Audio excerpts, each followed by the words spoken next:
imágenes sonoras de diferentes regiones del mundo. Martes de entrevista. Enigma musical. Historia de la música en Costa Rica. 245. Un espacio donde las efemérides se convierten en sonidos musicales. Acompáñenos todos los martes, miércoles y jueves a las 2:45. Buenas tardes, estimados radio escuchas, les saluda Ekaterina Chatsky. Estamos en el programa 245 dedicado a las efemérides, músicos, artistas y acontecimientos de cada día. Hoy es jueves 23 de marzo y fíjense que este año la Escuela de Artes Musicales, más bien, yo creo que el mundo musical de Costa Rica está celebrando 30 aniversario del Archivo Histórico Musical de la Escuela de Artes Musicales de la Universidad de Costa Rica. Por lo tanto, todo el año nos vamos a encontrar con la directora, o más bien, directora o coordinadora del Archivo Histórico Musical, la doctora Susan Campos Fonseca. Y conversaremos sobre diferentes acontecimientos sucedidos o que están sucediendo o que están planeando para realizar lo que pasó en estas 3 décadas y lo que nos está esperando en próximas 3 décadas. Y hoy será precisamente nuestro primer diálogo con Susan. Así que, Susan, bienvenida al programa. El micrófono. Ajá. Muchísimas gracias, Ekaterina. Es que escucharte me provoca una grandísima emoción cuando dices el mundo musical. Bueno, viniendo de una musicóloga tan prestigiosa como tú, realmente es un gran honor. Agradecemos a Radio Universidad y a 245 por abrirnos este espacio para inaugurar las celebraciones del 30 aniversario del Archivo Histórico Musical y además hacerlo hoy con 2 personas invitadas muy especiales, el maestro Jorge Luis Acevedo, compositor y etnomusicólogo, con quien estamos trabajando asiduamente en varias actividades, publicaciones e investigaciones que les informaremos hoy. También la artista e investigadora cabeca Ileana Obando, que esperamos que pueda conectarse el día de hoy, quien va a colaborar también con el Archivo Histórico Musical en las actividades que tenemos programadas, y mi compañera, la archivista Anet Seas, una persona fundamental para el trabajo que realizamos en el Archivo Histórico Musical. Tenemos muchas sorpresas, pero inauguramos el 29 de marzo a las 10 a.m., con un acto muy especial donde esperamos poder conectar el mural dedicado a las músicas indígenas, que recibe a todas las personas desde hace más de 30 años en el vestíbulo del edificio histórico de la Escuela de Artes Musicales, un mural muy especial creado por el maestro Jorge Luis Acevedo junto con el artista Ron Mills. Realmente un espacio que rinde homenaje a las culturas y a los saberes y a las personas líderes de los pueblos indígenas de Costa Rica, y que vamos a conectar con el patrimonio y las músicas vivas que se conserva en el Archivo Histórico Musical también desde hace ya 30 años. Esto implica una articulación bastante importante para poder empezar a considerar la diversidad de nuestra cultura y cómo nuestra diversidad, nuestra riqueza. Y por eso tenemos aquí a un gran pionero de la investigación musical en Costa Rica, una referencia fundamental, tanto para la investigación musicológica y etnomusicológica de Costa Rica, como es el maestro Jorge Luis Acevedo, mi compañera Anet Seas y nuestra invitada, investigadora joven indígena, Ileana Obando. Así que muchísimas gracias. Qué bueno, qué bueno. Sí, Susan, de verdad para nosotros es un honor iniciar todo este festejo de 30 años. No sabía yo que Radio Universidad, el programa 245, somos primeros, ¿verdad? El inicial, muchas gracias. El segundo, o sea, el segundo acontecimiento será precisamente 29 de marzo, ¿cierto? En la escuela, como usted dijo, en Sala Cuyel a las 10 de la mañana. Pero en el vestíbulo, porque no lo vamos a hacer en la sala de concierto. Hemos querido hacer una acción disruptiva saliendo del espacio de la sala de concierto para que el evento sea en el vestíbulo, donde está el mural, para darle al mural toda la presencia que merece y además inaugurar la mediación educativa que desarrollamos con don Jorge. Hicimos una serie de producciones audiovisuales con él para darle voz a ese mural, un mural que estuvo silenciado durante más de 30 años. Gracias a don Jorge le hemos dado voz para que todas las personas puedan acercarse y conocer a quiénes se rinde homenaje, cuáles son los saberes que están consignados ahí y también cómo se vinculan con la investigación artística compositiva del trabajo de don Jorge, que es uno de nuestros compositores más importantes. Susan, tal vez antes de dar la palabra a don Jorge, que nos va a contar acerca de mural, me gustaría precisamente proponer parte de este audiovisual que ustedes presentarán el 29 de marzo. Y por lo tanto, Víctor, por favor, vamos a colocar y transmitirlo. Es de 3 minutos. Vamos a verlo, a verlo.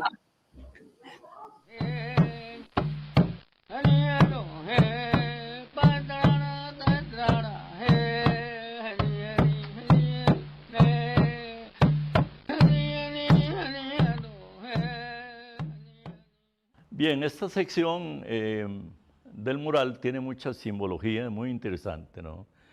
Simboliza la transformación del chamán.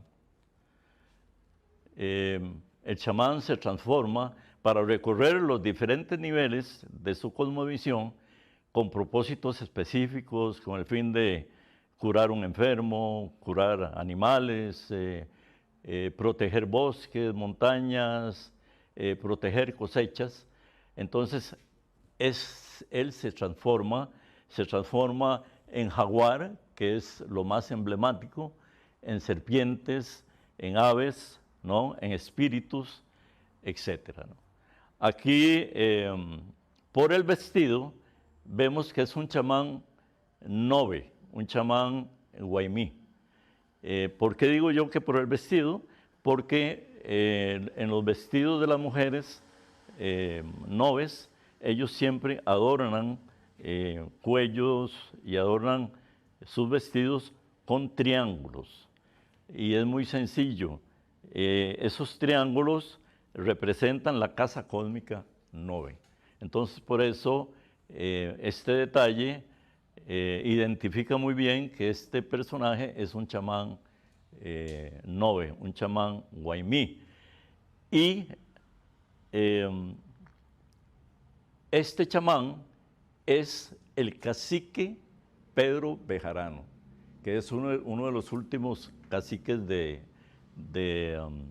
guaymíes o noves, sobre todo de Cotobruz. Vemos que él tiene una maraca. La maraca está muy relacionada con el ritual. Ahora, en la transformación del chamán, estos dos personajes se identifican plenamente con Pedro Bejarano. Este personaje está tocando la flauta nove, que en nove es tolerochi y tolerocri, que es flauta grande o flauta pequeña, y aquel otro indígena tocando el tambor, ¿verdad? Que es la caja o el tambor guaymí. También en primer plano tenemos 3 tambores. Este tambor es el tali, que es el tambor maleco, que es la forma original del tambor original tali, ahora los hacen muy diferentes. Y tenemos la caja boruca y tenemos al fondo el sabac o tambor bribri cabeca.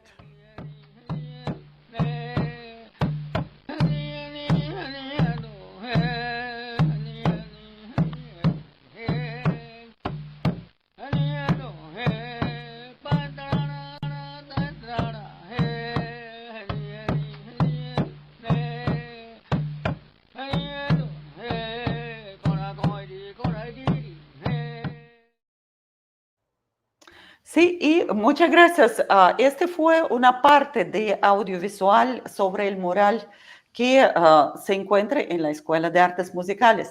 Y precisamente me gustaría dar la bienvenida a don Jorge y a Annette. Bueno, Iliana, no sé si puede abrir también el micrófono, parece ser que hay algunos problemas. Bienvenidos junto con Susan Campos Fonseca. Muchas gracias. En primer lugar, me siento muy emocionado y a la vez muy satisfecho por esa labor tan excelente que está realizando los archivos históricos musicales de la Escuela de Artes Musicales de la Universidad de Costa Rica, rescatando el patrimonio nacional, ¿no? En este caso, el mural, y bueno, y se está convirtiendo en uno de los archivos más importantes de América Latina. Así es que mis felicitaciones.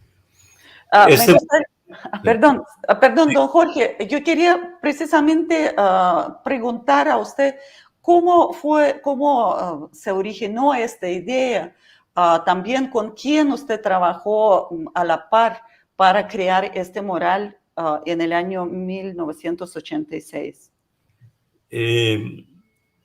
Convergieron varias situaciones muy interesantes, ¿no? Primero, yo como estaba en ese momento investigando la música indígena en Costa Rica, con la doctora María Eugenia Bozzoli, y en ese momento era director de la Escuela de Artes Musicales.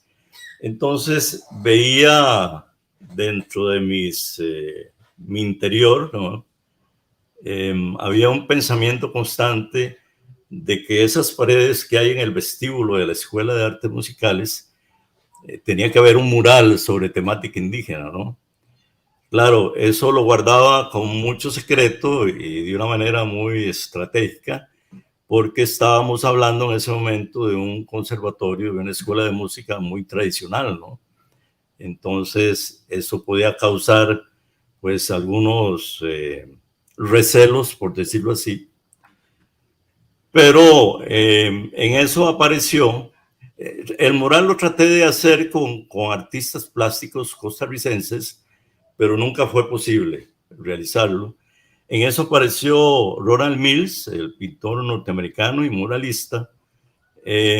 Apareció dando unos cursos sobre litografía y grabado en metal en la Escuela de Artes Plásticas de la Facultad de Bellas Artes.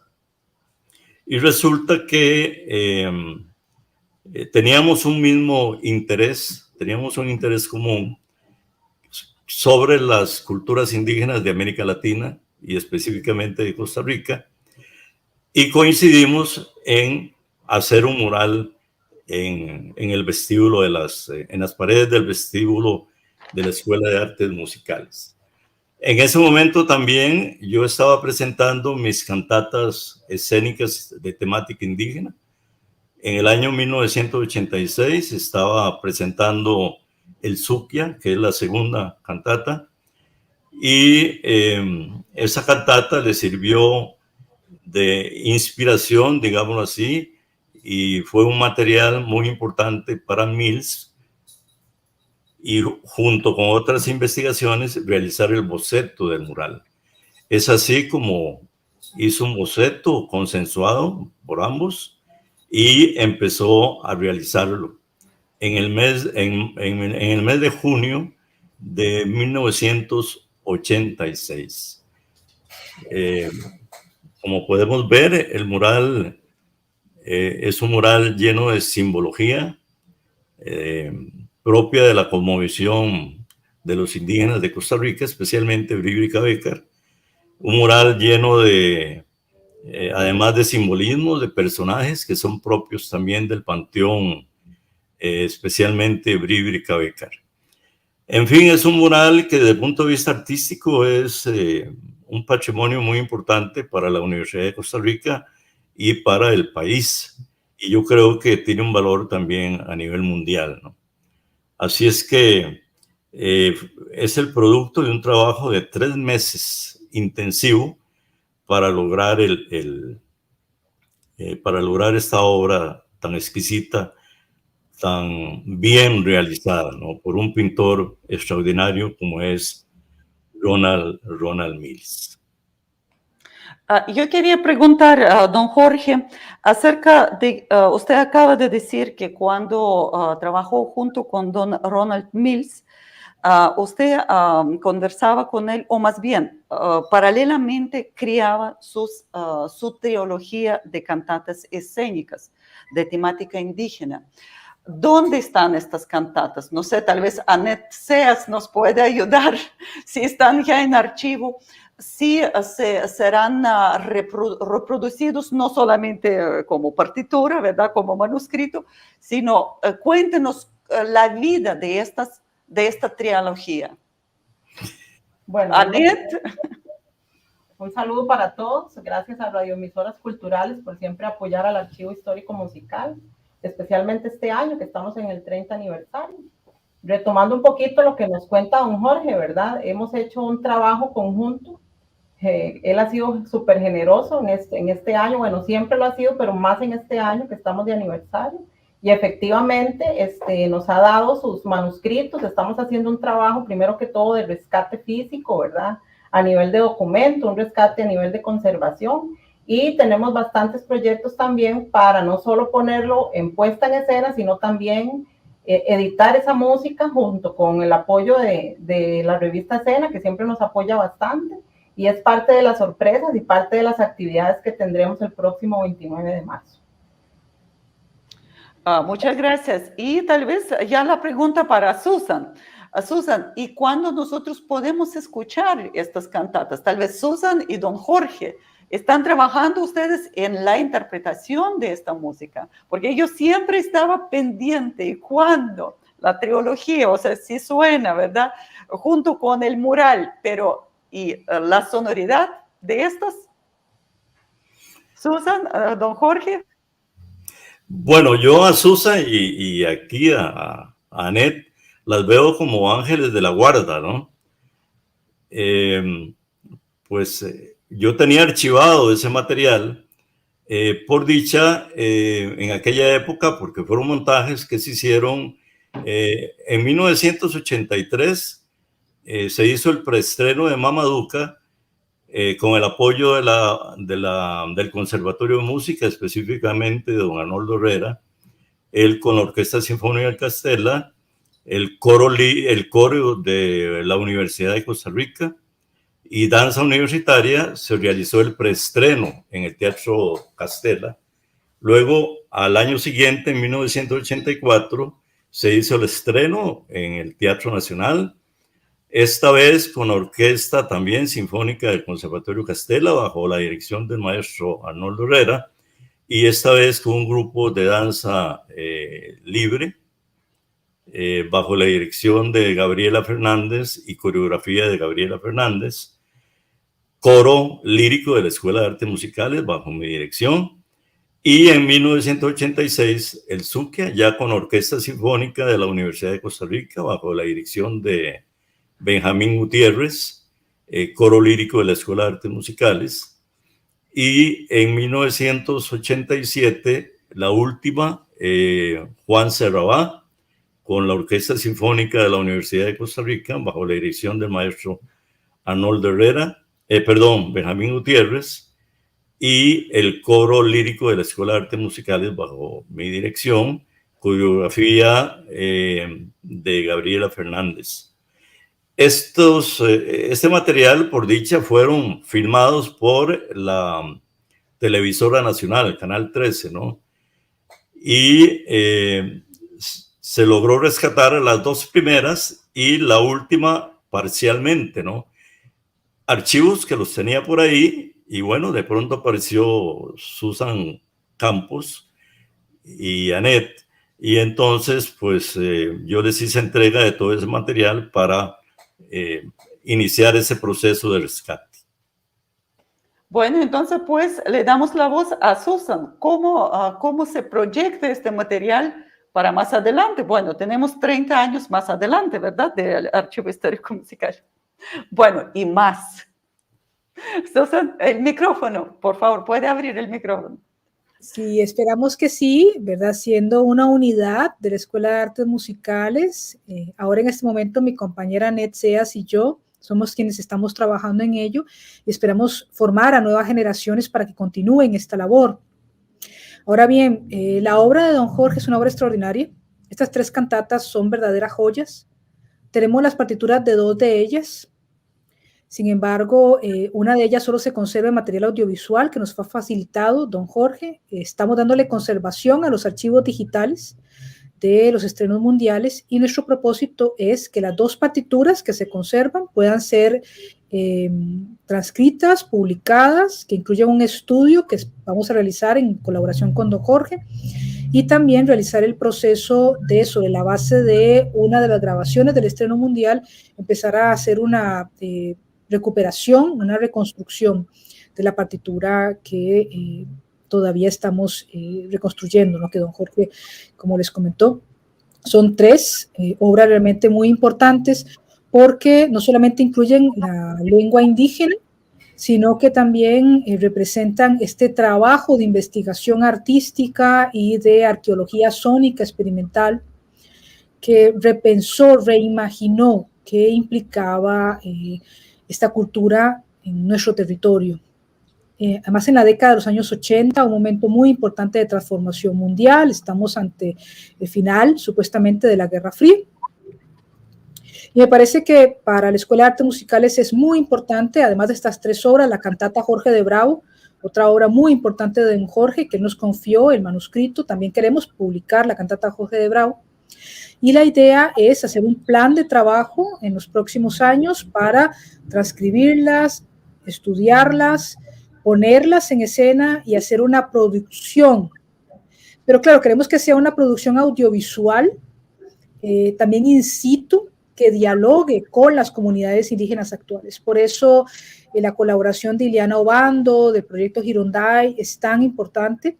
A esto se suma, por ejemplo, que Danza Universitaria en este momento estamos celebrando el Festival Paréntesis y el Festival Paréntesis está además en esta edición especial invitó a los pueblos indígenas para rendirles homenaje en sus danzas. Entonces vean que la Universidad de Costa Rica está articulando todo esto para que logremos realmente ponernos en contacto con estas culturas de los pueblos originarios y aprender de ellas. Hemos estado, como dijo don Jorge, durante mucho tiempo bajo un dominio colonial, bajo un discurso colonizador de tradiciones eurocéntricas. Lamentablemente el proceso de colonización europeo se basó en la destrucción de los archivos de los pueblos originarios para reducir esos pueblos a la esclavitud, y es ahora la responsabilidad de todas las personas de los pueblos de América Latina entrar en sintonía con esto, reivindicar quiénes somos, en diálogo con los pueblos originarios. Y la Escuela de Artes Musicales, bajo el liderazgo de don Jorge, hizo un acto disruptivo, ejemplar a nivel mundial. Porque como dice el doctor Bruno Nettel, un prestigioso etnomusicólogo, en su libro sobre el etnomusicólogo en el Conservatorio de Música, gran parte de los conservatorios de música, ¿qué es lo que hacen? Reciben a las personas con una lista de compositores blancos europeos. La Escuela de Artes Musicales, ¿no? La Escuela de Artes Musicales de la Universidad de Costa Rica, gracias a don Jorge, les recibe con un homenaje a las personas líderes indígenas de Costa Rica. Susan, sí, sí. Susan, yo quería preguntar, porque usted sí hoy como nos dio digamos, dos conceptos, más bien un concepto y una persona que nos está acompañando hoy, Iliana Obando, investigadora e intérprete Cabécar de Clan de Cacao, Tsiruruvac, ¿verdad? Iliana, no sé si pronuncio bien, sí, de la comunidad de Yaculí, Alto Pacuar de Turrialba, ¿cierto? Y bien, entonces me gustaría dar también bienvenida a Iliana Obando. Y aquí don Jorge dijo, bueno, son 3 cantatas escénicas. Y vemos que Iliana es también una intérprete de performance, ¿verdad? De escena. Entonces, no sé, quería preguntar, Iliana, ¿usted qué tiene que ver con este proyecto que van a presentar en Archivo Histórico Musical? Es el próximo 29 de marzo. Eliana. ¿Me está escuchando? Buenas tardes, ¿me escuchan? Sí, la escuchamos. Ah, qué bueno. Bueno, es que los he estado escuchando muy pausado porque como que la señal no me llega muy bien, entonces más o menos lo que he logrado captar. Si me vuelven a hacer la pregunta nuevamente, por favor, si no es mucha. Bueno, la pregunta será, ¿qué tiene que ver, o sea, su participación, qué tiene que ver con el próximo 29 de marzo? Ajá. Muy bien. Bueno, yo soy Cabecar de la zona de Alto Chirripó. Y ¿por qué es que, digamos, mi participación en esta invitación que nos hicieron? Junto con Girondai, realizar las interpretaciones o cantar las canciones de nuestras abuelas, de nuestras ancestras, y ser parte de este proyecto en la recopilación de los cantos de las mujeres indígenas, tanto Bribri como Cabecar, ha sido una de las cosas que me ha hecho formar parte del proyecto Girondai. Entonces, cuando me envían, digamos, este espacio para poder estar ahí, representando a las mujeres indígenas y más que todo en el tema de canto, pues bueno, para mí es muy emocionante poder acompañarles y hacer visible la transmisión de saberes que hacemos nosotras las mujeres indígenas desde nuestro territorio y ahora más con este tipo de actividades, porque ahora con todo el tema de la tecnología, pues podemos ser más visibles, ¿verdad? Ver desde cómo es que las mujeres indígenas trabajamos dentro de nuestros territorios, cómo la parte del arte es parte también de nuestras vivencias diarias y podemos, por medio de ustedes y por medio de las invitaciones que nos hacen llegar, podemos continuar esta transmisión de saberes que pues nos ha dado durante muchos años.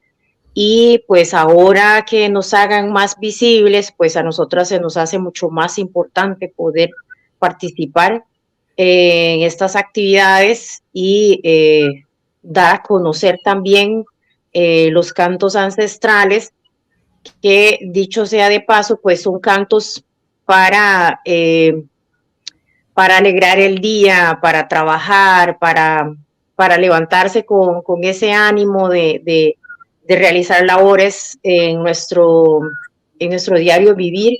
Entonces, parte de esto, pues, creo que se conoce muy poco y que nuestro país, pues, también reconoce muy poco, ¿verdad? Se habla mucho sobre el tema antiguo, pero no se habla que ahora tenemos esos espacios y otras personas indígenas y no indígenas que también están formando parte de este tipo de proyectos de recopilación de memorias, de saberes ancestrales por medio de cantos. Muchas gracias y bienvenida, Eliana, al programa. Pero precisamente, tal vez tejiendo el diálogo junto con Eliana, me gustaría preguntar a todos, a Susan, a don Jorge, bueno, si Annette también puede corroborar, a Eliana, bueno, lo mismo a don Ronald Mills, quien hizo el mural. Es la única pregunta que quiero lanzar antes de terminar el programa, pero sí me gustaría que, bueno, que conversemos. Entonces, aquí se ve que qué tan fiel debe ser la interpretación sobre la vida, sobre la cultura de los pueblos originarios de Costa Rica o pueblos originarios latinoamericanos a través de las obras artísticas. O sea, las obras artísticas, ¿dónde tienen que posicionarse? tiene que ser fiel, tiene que ser cercanos a las culturas. Como dice Eliana, por ejemplo, están mostrando, son cantos de despertar, cantos de hacer, no sé, recoger cosecha, ¿verdad? O sea, son cantos cotidianos, pero siempre las interpretaciones artísticas van, ¿por dónde van? Pueden contestar esta pregunta. Susan, que también está haciendo el trabajo sobre estas culturas, ¿verdad? Don Jorge, tal vez respondiendo don Jorge también por don Rolando Mills, o Ronald Mills, y Eliana. Bueno, es una pregunta muy interesante, ¿no? Yo voy a rescatar aquí el pensamiento que comparto con Ronald Mills, y es que, por ejemplo, en el tema del mural, el tema central es el espíritu de la música en los pueblos indígenas de Costa Rica, y él habla de que la música como tal es un elemento transformador del individuo y de la sociedad. Y yo creo que eso es muy válido dentro de un concepto creativo. En otras palabras, creo que para el artista la parte creativa debe ser un poco más libre, ¿verdad?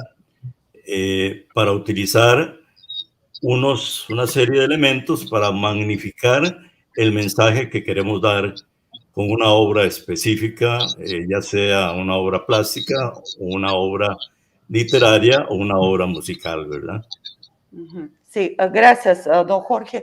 Susan, porque vamos a dejar a Eliana para el final. Susan, el micrófono. Lo que dice don Jorge es muy importante.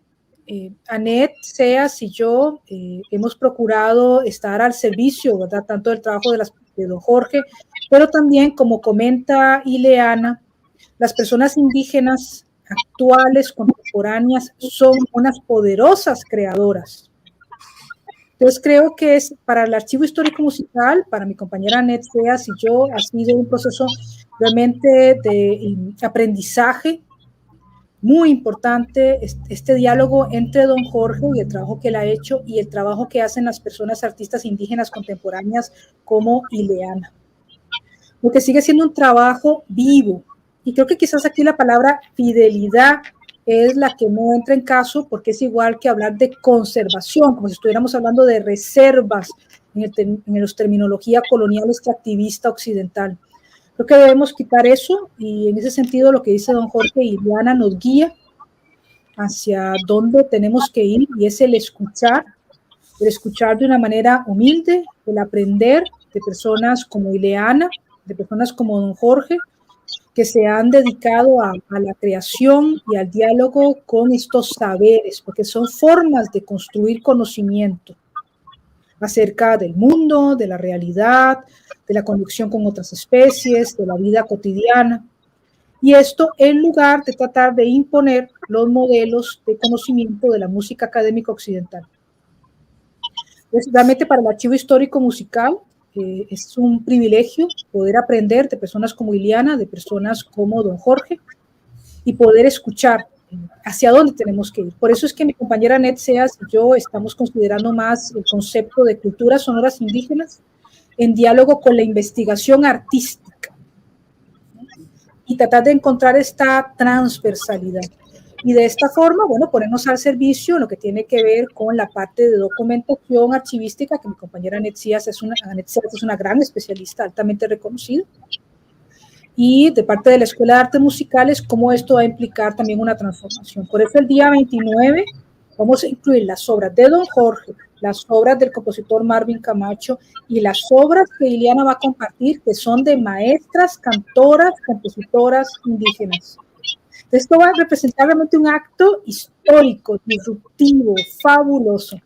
Y les agradeceremos que nos acompañen Y por eso ha sido tan importante poder tener este diálogo contigo, Caterina, siendo una musicóloga tan prestigiosa y una persona cuya voz se escucha a nivel nacional e internacional, de que este propósito es algo que estamos asumiendo con una gran responsabilidad. Es un proceso. La decolonización es un proceso. Y realmente agradecemos a don Jorge y a Ileana que sean nuestro maestro y maestra en este proceso.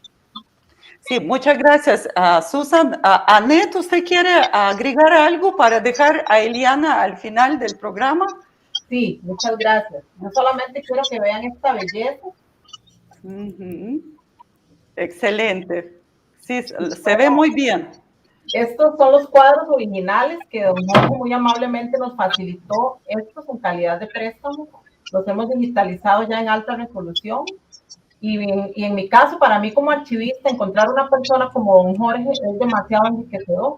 ¿Por qué? Porque otras personas lo que hacen es que si esto pasó en 1986, probablemente en 1987 ya estuviese estado en la basura, ¿verdad? Porque la gente no suele guardar estas cosas. Entonces, cada vez que, por ejemplo, en un archivo como el nuestro, que es especializado en música costarricense, encontramos una persona como él, que se ha dedicado durante años, no solo a investigar, sino también a documentar y a guardar todo ese patrimonio, en realidad es algo que no lo hizo para él, ¿verdad? Sino que ya lo está haciendo y de hecho lo hizo para el resto de Costa Rica y para el mundo entero, ¿verdad? Entonces, para mí como archivista, cada vez que encuentro estos tesoros, en realidad es una emoción tan grande y es parte pues, de lo que quiero agradecer en este día, aprovechar y agradecerle a don Jorge todo ese resguardo que él ha hecho durante tantos años, y no solo eso, sino que nos lo quiera compartir, y qué mejor momento que en esta celebración del 30 aniversario, ¿verdad? Excelente, muchas gracias. Sí, no se olviden, 29 de marzo a las 10 de la mañana en la Escuela de Artes Musicales. Pero entonces, la misma pregunta para Eliana. Eliana, la pregunta estaba por ahí, no sé si lo ha visto. ¿Qué tan fiel debe ser la interpretación de la vida, cultura indígena a través de las obras artísticas? Ahí está la pregunta que va abajito, no sé si está viendo. ¿Qué tan fiel debe ser la interpretación de la cultura de su pueblo a través de la obra artística? Eliana, ojalá que nos puede contestar. Así. Okay.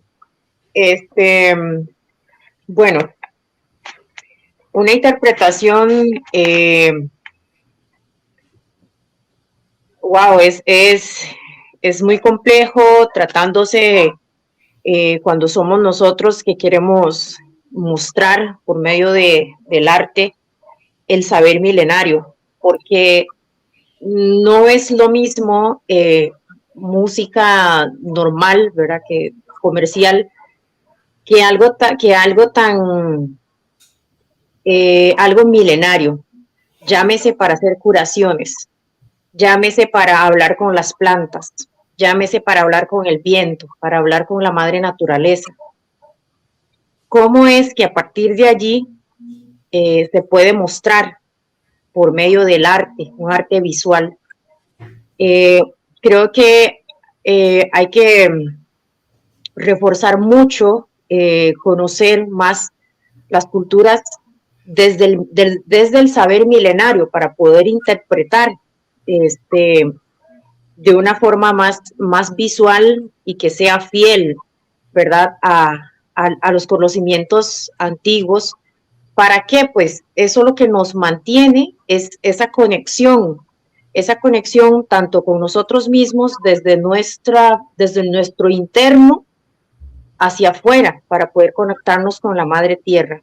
Entonces, creo que el tema del arte, el tema de la música para los territorios indígenas, tanto de este país como en otros, pues es un tema pues muy que la persona debe de estar, digamos, conociendo las formas de vida o los pensamientos de nuestros abuelos y abuelas, o conociendo más sobre nuestras culturas para poder reflejarlo más hacia algo más visual. Entonces, yo creo que es muy importante pues todos las recopilaciones, investigaciones que pues se han hecho durante muchísimos años y pues aún, ¿verdad? Podemos incluir e integrar a muchos otros artistas indígenas que también pueden aportar desde sus conocimientos milenarios sobre el tema de lo que es el arte musical. Eliana, no se vaya. Quería preguntar, ojalá que me pueda escuchar. Quería preguntar más. Tal vez no vale la pena de transcribir la cultura milenaria en arte, sino tal vez invitar a las personas dentro de las comunidades, o es difícil de acceso, difícil de que la comunidad se abre. No sé cómo se puede lograr por otro medio, que no sea por medio de arte, sino simplemente es la vida, es la realidad, es la comunidad. No sé, pregunto, Eliana. ¿Me escuchó? No le logré escuchar mucho. Tengo un problema grave porque se me distorsiona mucho el sonido, el audio. Bueno, no importa, no importa. Tal vez Susan que me puede traducir o ayudar en esto, vale la pena de como transformar la vida indígena, cultura indígena en arte. Vale la pena. O tal vez, más bien, mostrar esta vida como es. O sea, vale la pena de interpretarla artísticamente. Sí, esa es la pregunta que yo quería hacer para... Bueno, si me permites, responder a eso de una manera sencilla y corta es complicado. Quizás lo primero es que tenemos que entender es que no existe una única teoría del conocimiento, no existe una única manera de representar la vida.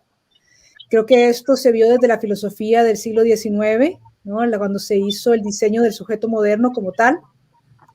Y la discusión acerca de que cada cultura, cada persona individual tiene una manera de construir perspectiva acerca del mundo. Quizás la pregunta que tú nos haces es muy interesante porque refleja la colonialidad del saber que todos y todas hemos manejado en la educación académica, donde se nos dice que existe un único conocimiento que es capaz de traducir a los otros. Y esto ha sido propuesto por la colonización extractivista de los imperios europeos. Y bueno, también del capitalismo en el caso de los imperios como el anglosajón o el estadounidense. Existe un modelo que puede absorber, hibridizar, sincretizar los demás, ¿no? Y apropiarse de ellos para su propia cultura y hacerlos accesibles, ¿no? Traducibles. Esta idea de un arte universal. Creo que lo interesante aquí, como proceso abierto, no algo terminado, ni algo que tiene una respuesta definitiva, es que cuando trabajamos con personas como Ileana, que es una artista indígena actual, una persona que dialoga con su tradición de manera directa, cuando dialogamos con personas como don Jorge, que tienen décadas de trabajar con personas guardianas de tradición indígena, pero que también se comparte este espacio de saberes multidisciplinar, nos damos cuenta que no hay una manera, ni un único discurso, ni una única traducción de la realidad.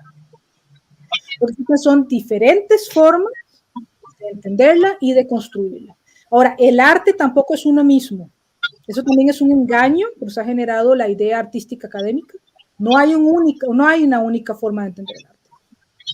O la creación humana, como dice don Jorge, de una manera muy clara, y también Ileana, la idea de la creación, y que sigue siendo una cuestión cotidiana, como tú muy bien señalas, Caterina. Cada persona, en su contexto, en su diario vivir, va a construir conocimiento acerca de su mundo.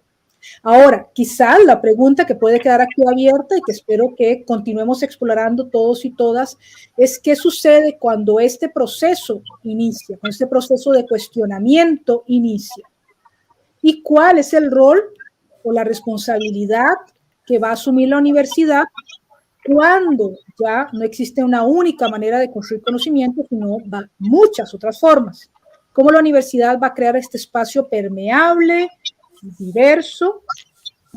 ¿Es esto posible?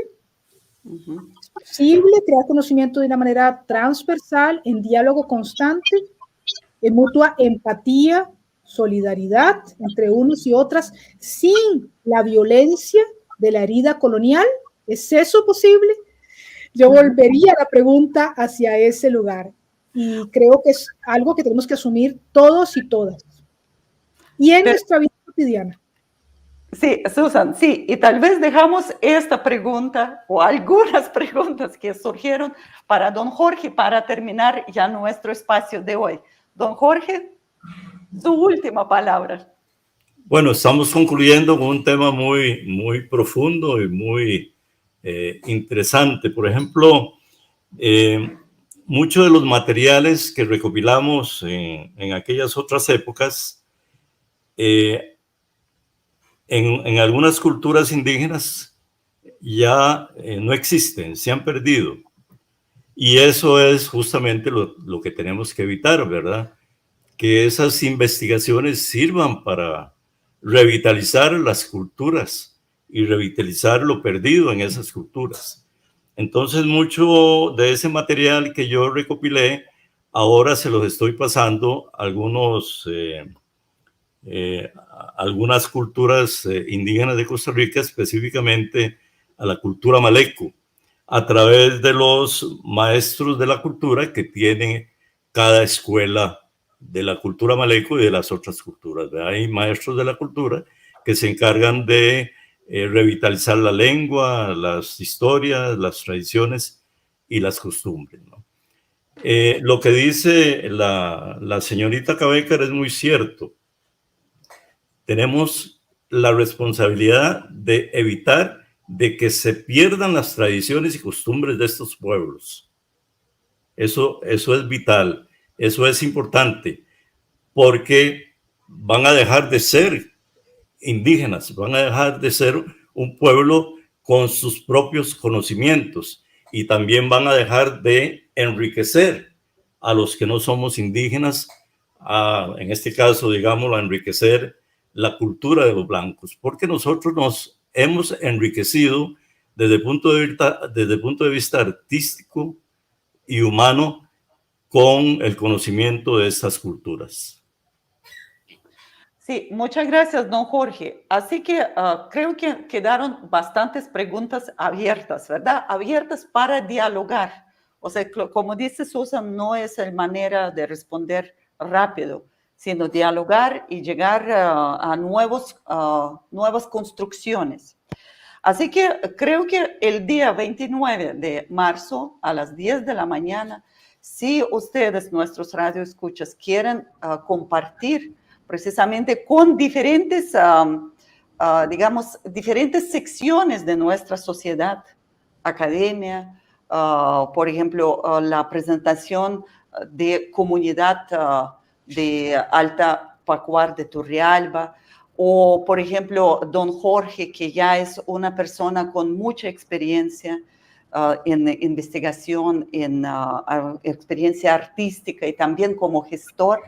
Después vamos a invitar a don Jorge para que nos hable sobre museo de la cultura, de las culturas indígenas, que está pronto por inaugurarse.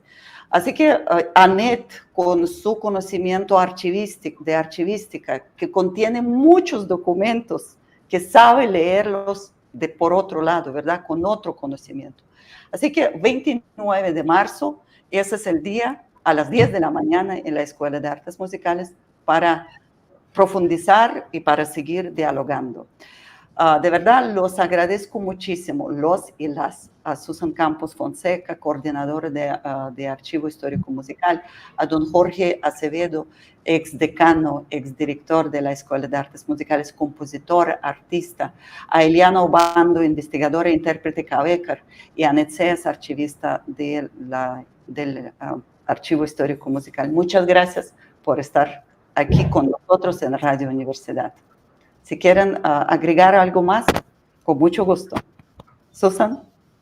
Bueno, de mi parte, agradecer a don Jorge, agradecer a Ileana. Realmente va a ser un privilegio para mi compañera Annette Seas y yo tenerles en la Escuela de Artes Musicales para poder celebrar este 30 aniversario, y espero que sea la continuación de una colaboración con ustedes, con Ileana, con don Jorge, para continuar aprendiendo. Es mucho lo que tenemos que hacer juntos. Yo ya me imagino a Ileana interpretando las obras de don Jorge. Así que ya me imagino un disco, me imagino una producción audiovisual, porque creo que ese vínculo entre generaciones, entre saberes, entre pueblos, para la diversidad latinoamericana es muy importante, muy, muy importante. Así que agradecerle fundamentalmente a Ileana y a don Jorge, por supuesto a ti, Caterina, por tu generosidad con el Archivo Histórico Musical y con la Escuela de Artes Musicales, y a mi compañera Annette Seas por el extraordinario trabajo que siempre realiza. Muchísimas gracias y les esperamos el 29 de marzo a las 10 de la mañana en el vestíbulo de la Escuela de Artes Musicales. Sí, y con estas palabras vamos a terminar nuestra transmisión en Facebook Live y en YouTube, lo que ustedes pueden repasar y prepararse con estas preguntas para después acudir a estos artistas precisamente el 29 de marzo. Muchas gracias a Víctor Salazar que nos acompaña y nos vamos ahora a nuestra dial 96.7 FM. Muchas gracias. Hasta luego.